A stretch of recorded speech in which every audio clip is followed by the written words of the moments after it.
사무엘상 10장입니다. 10장 1절부터 16절 구약성경 422쪽.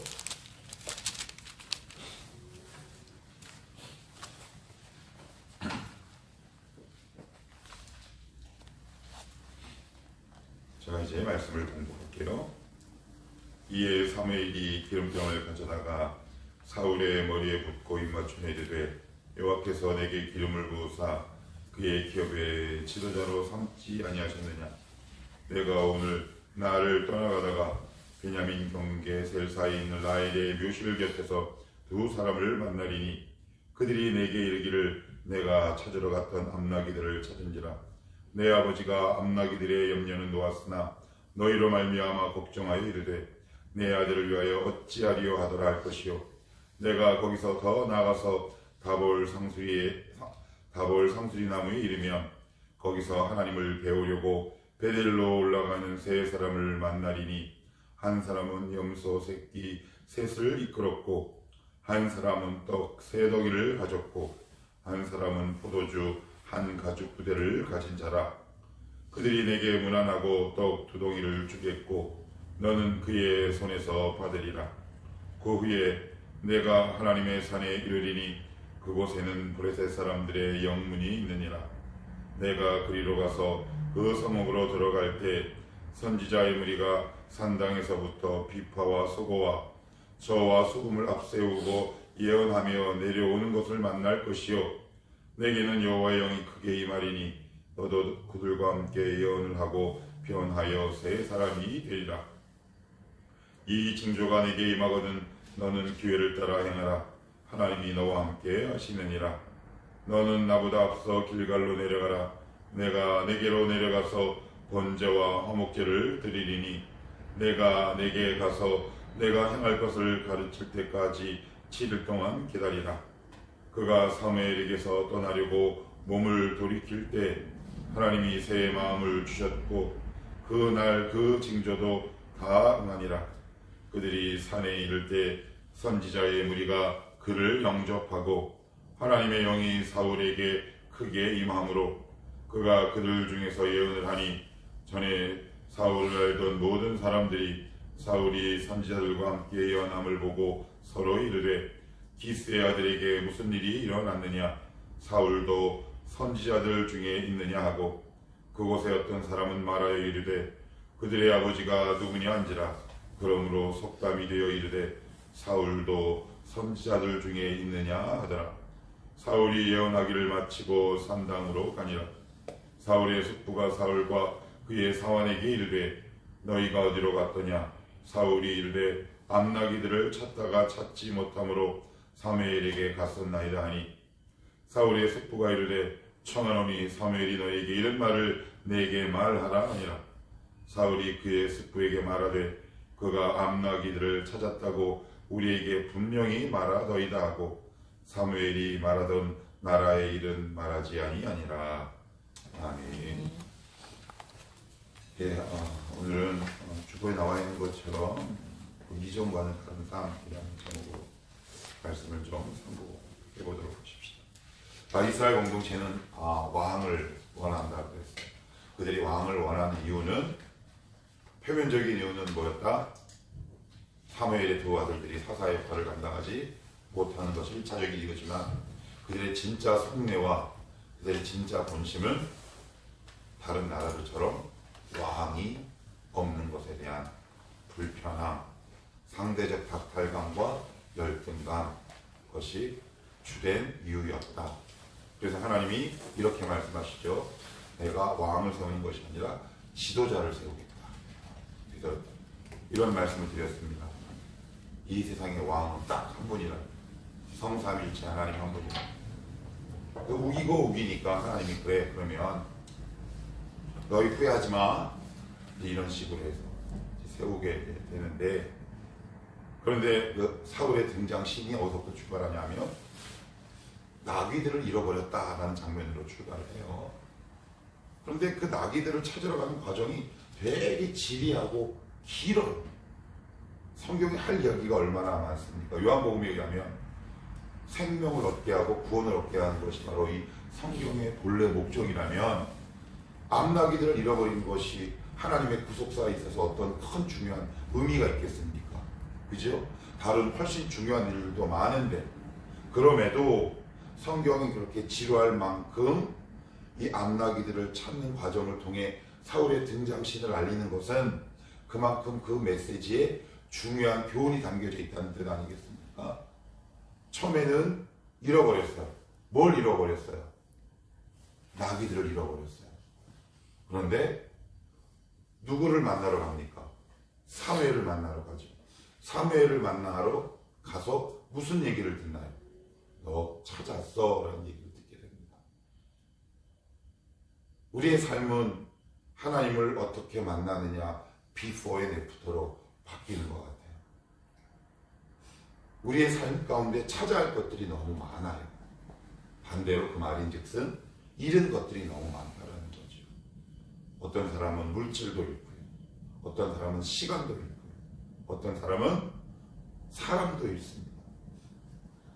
사울은 사무엘을 만나기 전과 그 후가 너무나 극명하게 차이가 나는 사람이었어요.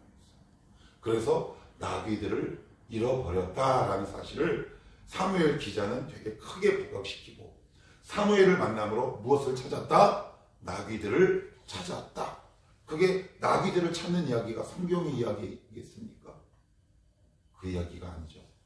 사무엘을 만남으로, 하나님을 만남으로 사울은 그의 인생을 찾았다라는 메시지가 담겨져 있는 거죠. 우리가 예수님을 제대로 만나면 하나님은 우리의 삶 가운데 인생을 찾게 하세요. 여러분들이 그걸 정말 믿으실 때 우리가 정말 하나님 앞에 신실할 수 있는 것 같아요. 예를 한번 들어볼게요. 야곱은 누구를 잃어버렸습니까? 그의 탐욕과 욕심 때문에 형을 잃어버렸죠. 그렇지만 야복강에서 하나님과 처절한 만남 끝에 그 사람이 야곱이 변하여 이스라엘이 되고요. 그 결과 누구를 다시 얻게 됩니까? 에서 형을 다시. 그래서 목을 어긋 맡겨 서로 통곡하며 우니라. 여러분들 찾아야 할 사람이 있어요? 관계가 회복되어야 할 사람이 있습니까? 그러면 지금 여러분들은 지금 하나님을 어떻게 만나고 있습니까? 대충 만나고 있나요? 이 자리에 나온 만큼 대충 만나고 돌아가지 않기를 축복합니다. 제대로 만나고 돌아갈 수 있기를 축복합니다. 근데 하나님, 저에게 찾아야 할 영혼이 있습니다. 회복되어야 될 사람이 있습니다. 들나귀도 찾게 하신 하나님, 나의 인생도 찾게 해주실 줄 믿습니다. 이 사람 찾게 하여 주옵소서. 재미있는 건 여기 찾다라는 말은 원래는 능동형으로만 사용되는 단어래요. 그런데 여기서만 수동형으로 표현되었다고 해요. 무슨 말일까요? 찾은 게 누구의 힘이란 얘기입니까? 하나님의 힘이라는 얘기죠. 나는 찾을 수 없어요. 그렇지만 누구는? 하나님은 우리의 인생을 찾게 하십니다. 물질도 찾게 하시고, 때로는 건강도 찾게 하시고, 우리의 시간을 찾게 하시고, 사람을 찾게 하세요. 사울이 사무엘을 만나기 이전에는 잃어버린 인생이었다면 그것을 상징하는 것이 나귀라고 말씀을 드렸어요. 그런데 사무엘을 만나는 순간 사울의 인생은 찾는 인생으로 바뀌기 시작하는 거죠. 오늘도 여러분들이 이 말씀을 붙들고 이렇게 기도할 수 있기를 원해요. 하나님, 저 이것 찾고 싶습니다. 그런데 그것을 찾게 하는 분은 바로 하나님입니다. 하나님을 뜨겁게 만나면 만날수록 우리에게 찾고 회복되는 것들은 부속물로 자연스럽게 따라오는 법이다. 야곱이 에서도 얻었습니까? 또 누구도 얻게 되었나요? 요셉도 잃었다가 다시 찾잖아요. 그죠? 인간사에서 그런 일이 있다면 과연 그 요셉을 우리가 다시 찾을 수 있을까? 결코 쉽지 않겠죠. 우리 하나님은 우리의 인생을 찾게 만드시는 분이시다. 여러분들 어떤 거 잃어버리셨어요? 오늘 그 부분을 놓고 하나님 앞에 기도할 수 있기를 원해요. 하나님, 저에게 찾아야 할 것들이 있습니다. 그것이 건강이든 그것이 물질이든 그것이 사람이든. 오늘 그래서 성경은 이렇게 증거하잖아요. 2절 말씀 한번 읽어봅시다. 2절 시작. 내가 오늘 나를 떠나가다가 베냐민 경계 셀사에 있는 라헬의 묘실 곁에서 두 사람을 만나리니 그들이 내게 이르기를 내가 찾으러 갔던 암나기들을 찾은지라. 누가 얘기해 줍니까? 사무엘이. 그죠? 그렇게 찾으러 다녔다가 못 찾았어요. 그런데 누구를 만나서 그 소식을 듣습니까? 사무엘을 만나서. 하나님이 어떤 인생을 향해 약간의 방황의 시간을 허락해 두세요. 찾으러 다녀보라는 거죠. 네가 과연 찾을 수 있겠냐. 그래서 그것을 빨리 깨닫고 돌아오는 인생이 지혜로운 인생인 거겠지. 어제도 우리 리더들이랑 이런저런 이야기를 하다가 이렇게 마음에 이렇게 불쑥불쑥 떠오르는 몇몇 우리 청년들 이름들이 있고 영혼들이 있더라고요. 그래서 어제 말씀을 준비하면서 제가 이렇게 기도했어요. 하나님, 그 녀석들에게 믿음을 주시옵소서. 아멘. 하나님의 말씀이 들리는 믿음을 주시옵소서. 아멘. 하나님을 찾을 수 있는 믿음을 주시옵소서. 오늘도 이 자리에 나와서 그 녀석들의 이름을 부르며 이렇게 기도한 것 같아요. 하나님, 믿음 주시옵소서. 믿음이 이길 수 있음을 고백합니다. 하나님을 찾을 수 있는 믿음을 주시옵소서. 그럴 때 그 인생의 문제가 사울처럼 이전과 이후로 나눠지지 않겠습니까? 그래, 오늘 사무엘을 통해서 찾는다라는 소식을 오직 하나님만이 우리의 인생을 찾게 만드는 분입니다. 그래서 이런 표현 많이 쓰죠. 영어식 발음으로는 미다스, 라틴어식 발음으로는 마이다스, 지휘자. 더 쉬운 말로 플러스의 인생인 거죠. 그런데 어떤 사람은 워드플레이, 언어 유희를 좀 사용하면 마이너스의 인생이 되는 거예요. 사울은 잃어버린 마이너스의 인생이었다가 사무엘을 만나고 미다스, 마이더스의 인생, 플러스의 인생이 된 거 아니겠습니까?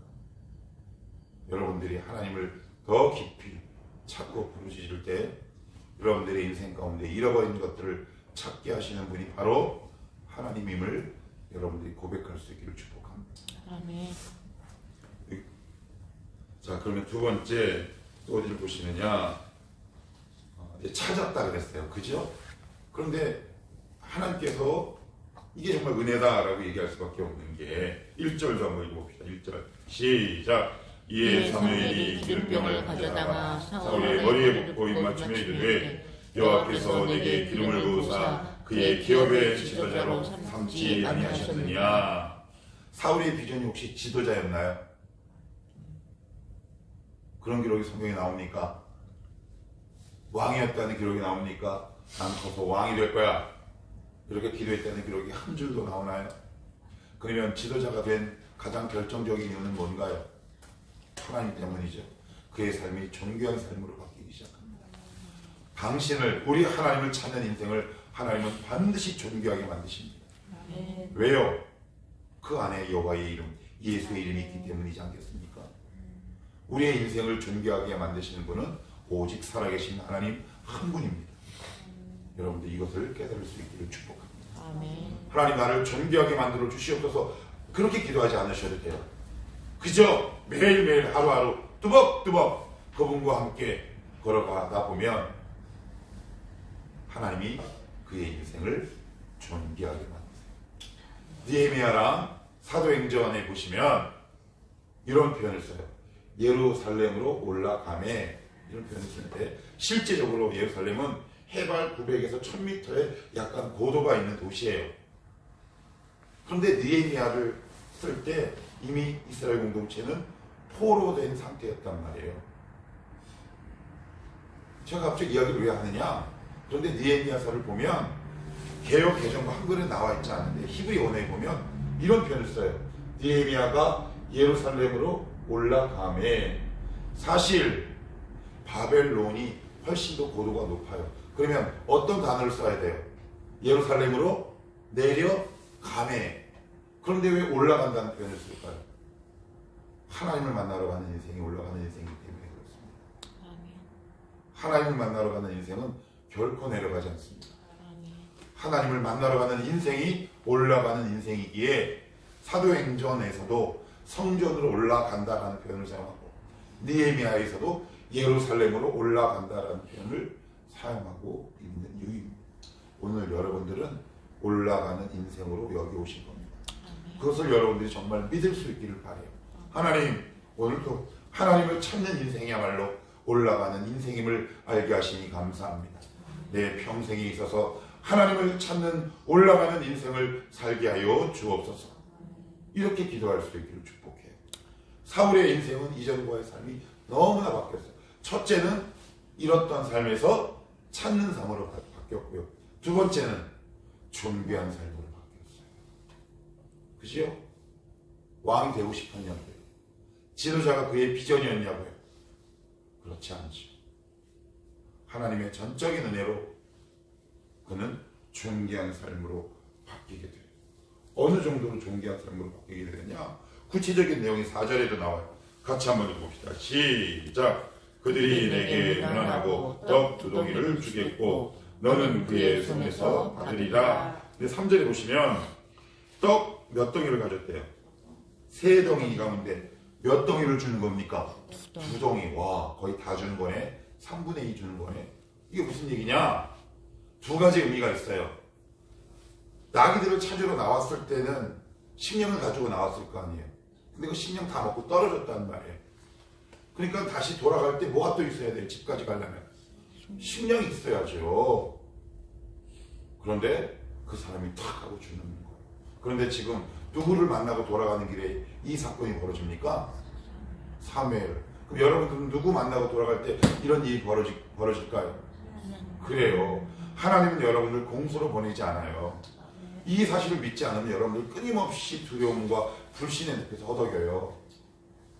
우리가 굳이 기도하지 않아도 내가 하나님을 만나고 내가 나의 삶으로 돌아갈 때 하나님이 만나게 하셨어요. 누굴? 사람을. 그리고 떡 3덩이 가운데 2덩이를 귀가할 때 식량으로 사용하라고 사울에게 준다는 거예요. 사울이 원했나요? 달라 그랬나요? 그러지 않았어요. 사무엘을 만나고 돌아가다 그랬다고요. 하나님을 만났더니 그 일에 모든 일들이 자연 발생적으로 일어나는 거란 말이에요. 그러니 여러분들의 최대의 사명 뭘까요? 하나님을 찾는 게 여러분들의 최고의 사명이에요. 하나님께 부르시는 것이 여러분들의 최대의 사명이란 말이에요. 그리고 두 번째, 이들이 왜 떡 3덩이를 갖고 가냐면 하나님께 드릴 예물이란 말이에요. 그런데 이걸 좀 누구에게 줍니까? 사울에게. 와, 감히 사울이 누구가? 그죠? 여러분과 제가 뭐가인데 저를 목사로 부르시고 집사님을 중보기도 리더로 세우시고 청기자로 세우시고 이것이 하찮고 사소한 일이겠습니까? 하나님을 만나는 인생이 이렇게 존귀해지는 겁니다. 하나님의 몫이 나의 것이 되는 거예요. 얼마나 놀라운 축복입니까? 저는 어제 말씀을 준비하다가 와, 참 놀랍다. 나 같은 놈이 뭔데? 내까짓 게 뭔데? 너 아니면 안 돼 라는 식으로 저를 호의로 다하시고 직분 주시고 사명 주신 하나님의 은혜가 참 감사하다. 여러분들에게 주신 사명과 직분, 그것이 리더의 자리든 어떤 자리든 간에 그것을 여러분들이 존귀하게 여길 수 있기를 축복해요. 아멘. 아무튼 이 사울의 인생은 이전과는 전혀 다른 삶이 펼쳐졌다. 또 어떤 존귀한 삶으로 바뀌냐? 9절 10절도 한번 읽어봅니다. 9절 10절 시작.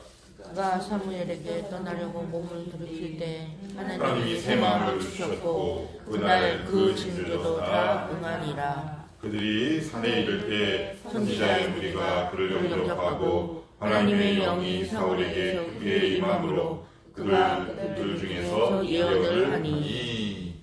이런 표현이 나와요.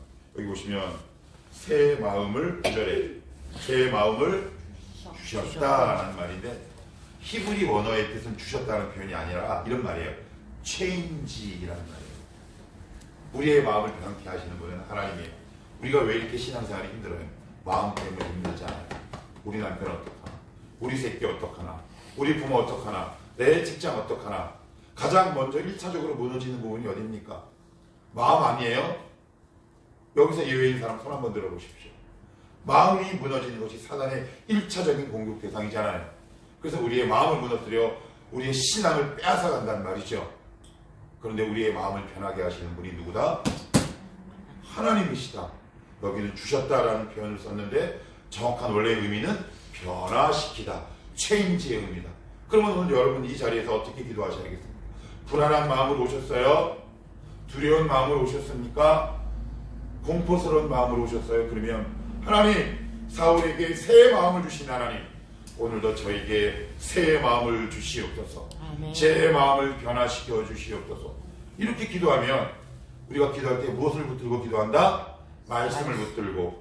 하나님, 사울에게 역사하셨던 하나님 동일하게 저에게 역사하실 줄 믿습니다.